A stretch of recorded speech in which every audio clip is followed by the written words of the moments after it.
Warning: our YouTube channel and its videos may contain scenes, language, and content that may not be appropriate for all audiences. These videos include surveillance footage, undercover pursuit of suspects, actual police and rescue operations, and fearless confrontations. If you do not approve of the content, please do not watch our videos. If you wish to continue, we strongly advise that you proceed with caution. Viewers' discretion is advised. Dito tayo sa ating pong panawagan po. Kasama ho natin ngayon live dito sa studio ho ng Kilos Pronto, ang ginang na kanya pong asawa daw ho'y nawawala ng 6 na buwan na ho na hindi ho niya nakikita. Ang kanyang mister ho ay isa pong retired technical sergeant ng Armed Forces of the Philippines na si Alejandro Layawen. Kaya kusapin po natin ngayon ang kanya pong may bahay, walang iba kundi si Annaliza Layawen. Annaliza, magandang gabi sa iyo. Magandang gabi, sir. Oo, ano ba nangyari? Ba't 6 months nang hindi mo nakikita ang mister ho ninyo? Yes, sir. Kasi nag-retire na po siya. Bali yung pagka-retire niya po, nakuha niya na po yung pera niya. Yun na po. Oo. Ibig sabihin, yung retirement retirement na benefits na nakuha ho niya, Yes, sir. magkano amount ho nito? Sabi niya sa akin, kundi na sa 2,000,000, 1.8. Okay. Yan ang sinabi niya sa akin. Bali, sir, nabigyan niya lang po ako ng 300,000. Okay. Pagkatapos nun, sir, And that wala was na. the last time na Tawag nakita po yun, sir. Hindi po binigay mismo sa kamay ko. Oo. Yun na yun. So, ano hong hinala ho ninyo na anong posibleng nangyari ho sa mister ho niya? For 6 months hindi ho ninyo nakikita? Wala siyang tawag, walang contact talaga eh. Kasi sir, yung mga family niya, both sides sa amin, halos kapitbahay lang namin, wala talaga sir. Hanggang ngayon po, wala ho siyang Wala. tawag? Wala sir. rin po pasabi ang kanyang Wala mga kaibigan kung Wala, nasaan sir. ang huli nila Wala, sir. nakita? Wala sir, ni birthday ng mga anak ko, ni bagong taon sir, wala talaga. Yun ang hinihintay ko lang. Kaya nung tinapos ko lang po to sir, tsaka napapunta rito, talagang wala na sir. Sa pamunuan ng AFP, kayo po ba'y dumulog sa kanila para... Yes sir, pumunta na rin po ako hanap ng- sa Pibaw. Ano sabi ho? Wala po silang idea sir kung nasaan. Kasi po sir, nag-retire na nga po. Yun lang po.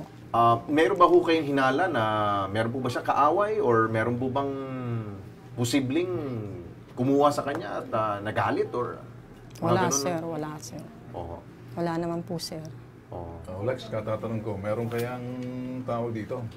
Itong bagay na tanong ko sa'yo, meron kayang kinakasama ito ng iba?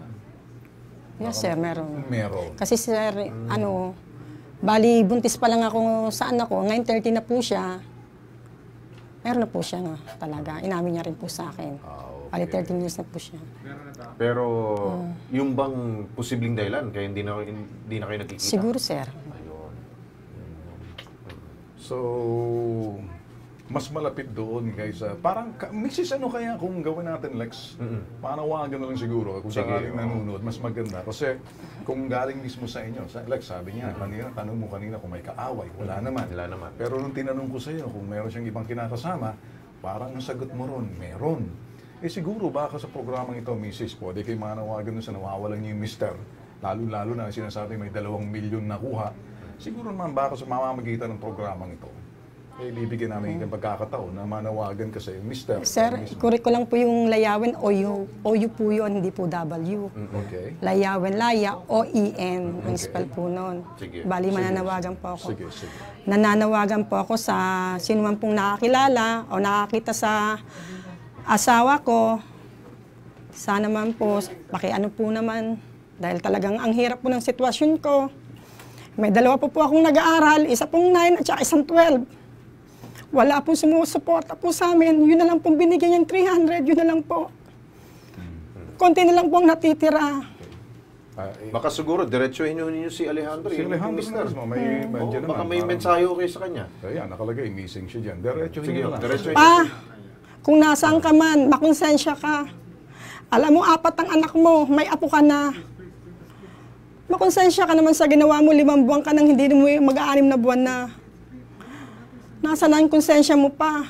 Wala kang tawag, ni contact, wala ka, tinanggalan mo kami. Maawa ka sa mga anak mo. Lalo na kay Andre, hinahanap ka. Malit pa si Andre na iniwan mo, 9 lang. Yun lang po. Okay. Okay, humingi ho tayo ng tulong ho sa pamunuan ho ng AFP at sila daw ho ay willing namang tumulong kapag ito daw kung pwede daw idulog ho ninyo. Kayo, Mrs., pwede ba ho kayong pumunta ng AFP rin ho? Willing rin ho kayo para makatulong rin sila. May tatanong na ako, Lex, Mrs. Ito bang nakuha niyang pension lump sum or monthly? Nakuha niya na po yung lansam, na-trace po namin yun, July 5 eh. Nakuha na yung lump sum. Yes, sir. Bali Kasi pension kung hindi niya pa nakuha, kung monthly pension, pwede nga i-cut yun. Pero lump sum is big, minsan isahang beses lang yun. Yes, sir. So nakuha niya kaya Nakuha 2 milyon, parang lump sum yun. Yes, sir. Nakuha niya So na. nung makuha niya na, hindi na kayo nagkita? Wala na, sir. Bali mag-6 na buwan na po. Okay. Pero may isa pa akong tanong sa kanya, kay Annalisa. Kayo po ba valid pa po ba yung kasal mo ninyo? Kasal po kami. Kasal kayo. So wala hong separation? or Wala any, po, sir. Wala. Mrs., hindi kaya yung pension niya dapat nakuha niya na ba o makukuha niya pa lang? Nakuha na po, sir. Nakuha na niya. Nakuha, kumpirmado na nakuha Yung niya. lansam niya po, sir, July 5 niya nakuha eh. July Napunta 5. po Itong namin- taon na to? Hindi, 2016 po. 2016, 2016, yes, sir. okay. Kasi kung sakaling, baka may hinati-hati pa. Kasi kung pwede pang kalahati lang muna, baka pwede pang habulin niya. At Or i-hold muna. Oo. As per AFP, advanced salary yun. Advance salary pala yun. Pero baka hindi 2 milyon yun. Baka kunting halaga naman lang. Kaya kasi kung sinasabing 2 milyon, baka monthly pension yun.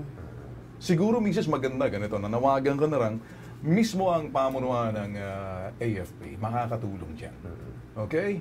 At 3 years advance yun. Parang nilamsam yung 3 years. Pero hanggat ito, yung ibang remaining, may makukuha pa kayo, Mrs. Siguro ganito lang, tulungan na lang natin, Lex, ano? Tayo naman rin dito, Ben, ayaw naman rin nating makisawsaw sa problema mo mag-asawa. Pero dahil po dumulugo dito sa Annalisa, ikaw naman po, Technical Sergeant Alejandro Layawen, mas sundalo ka naman eh. Ako sabi mo na misis mo. Pakita mo nga si sundalo niya para pakita mo na sa dali, baka i-split screen. Okay, yan. Maginoo ka naman eh. Yan. 53 years old, 5'8", 156 pounds, dark complexion, black in the eyes color. Yan, lasting sa Commonwealth. Pero ito ho, kami mananawagan na rin. Okay, pwede bang, dahil may picture na, missing lang siya, no? At nagtatago lang to eh.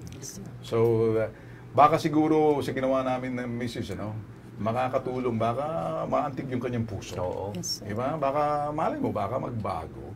One more time, baka sa iyong medyo magandang apilan na lang para sa kanya, na baka lumutang na lang at magpakita sa inyo. Tal, may mga anak kayo. Yes, sir. Sige, quick na lang to bago lahat. Sige. Anak po ninyo? Yes, sir. Ay, sige, tawagan mo papa mo. Sige, Ikaw, ikaw sir. papa. Pag anak ang tumatawag, lalapit yung tatay. Iba yung Sige. Yan na. Ayun po, kay Papa po kung nasan ka man, sana po makonsensya ka. And then po si Andre, si Aya nag-aaral pa. Sana naman supportahan mo kami kay Papano. Mrs., ikaw? Ano na? Mahal mo ba si Mister? Yes, sir. Okay. Kaya ako naman tinatanong kung mahal mo, kung nag-aaway ba kayo? Wala Hindi, ba sir. kayong- Wala. Basta iniwan na lang po kami. Iniwan lang kayo. Katukayo pa naman to. Anyway. Alex! Yes, sir. Alex din po siya. Ikaw talaga. Alex! Lumutang ka na! Ayan. Kawawa. Okay, sige. 2017 na Alex. Okay.